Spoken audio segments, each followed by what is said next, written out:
Deputy Thomas here with Harris County Precinct 6, and today you're going to go along with me on a ride-along in our control district. You have to turn on the system that we use. I turn it on, log in, and I look at all the calls for services that are holding. Okay, so the first call of the night is basically a suspicious vehicle.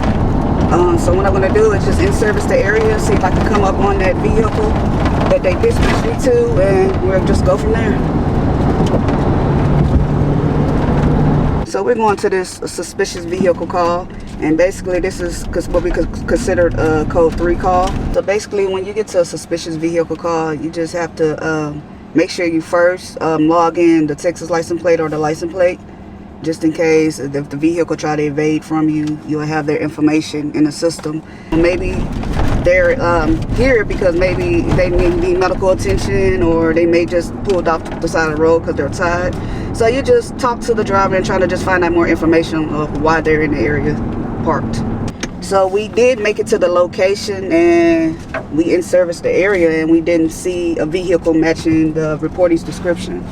So what I normally do, if I don't see the vehicle, I just notify dispatch.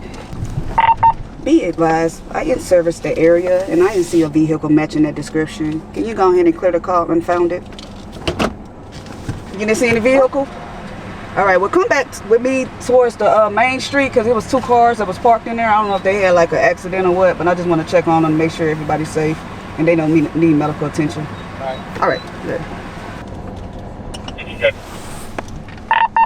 Can you show me out at 3700 Broad Street on a suspicious vehicle? Actually, it's 2 vehicles here. I'm just gonna go out there and talk to the citizens and try to figure out, because they're parked on the side of the street.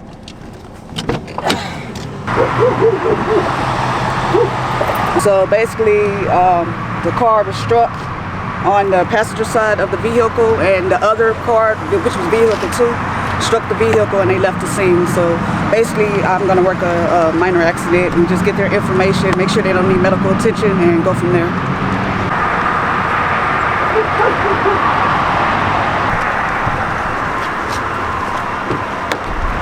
We're about to wrap this call up. It was actually a FSGI, meaning that the other vehicle left the scene and only left that one vehicle that was struck at the scene. So at this moment, I'm gonna give them a case number, and they needed no medical attention. They stated they were good. And so after I provide them the case number, they'll be on their way, ready to go. That's why it's very important to have officer presence in the neighborhood for situations like this, accidents, meet the citizen calls. They have a lot of questions about civil matters and things like that. So that's always good for us to be in the area patrolling and just being seen out there. Okay, my beginnings in law enforcement started as a detention officer. I was a detention officer for 3 years. I worked inside the jail, the Harris County Jail. From there, I learned a lot of valuable information about booking in prisoners and court system and things like that. And so I enjoyed doing that type of work. So I decided to enroll in HCC through the Basic Police Academy and became T-Code licensed. And so from there, I applied here at Harris County Precinct 6, and I was hired as a patrol deputy. And I've been here for 2 years now. One of the events that I really enjoy is because we get to, network with the community that's out there, is the National Night Out. They can see that law enforcement is not so bad. I think a lot of people has the big misconception of law enforcement officers due to things that they see on the media. So having us out there with them and being with the community, they can see how we interact with them. They could, just talk to them, just give back to the community, and they could just see that we're everyday people. We're normal people, just like they are.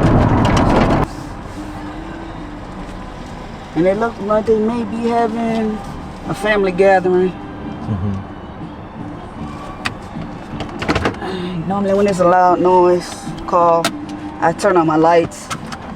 So if they're inside the house or behind the house, they can see the lights flashing, and I may do a siren or 2.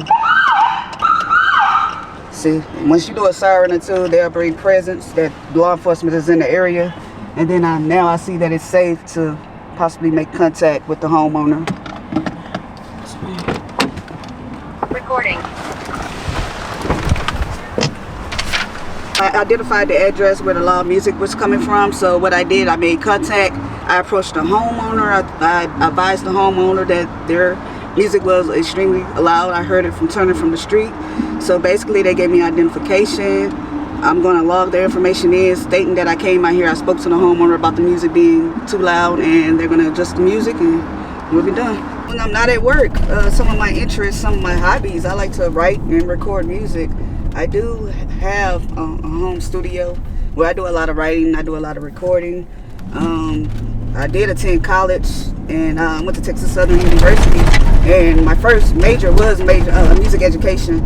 And so I was a band student my whole life. I played like several different instruments. I could play piano, percussion, flute, saxophone. I like to go into my studio and record and write music and work with other different artists. Thank you for riding along with me. I'm Deputy Thomas, Harris County Precinct 6. I enjoyed you. Hopefully you see what I do on a typical day as a patrol deputy.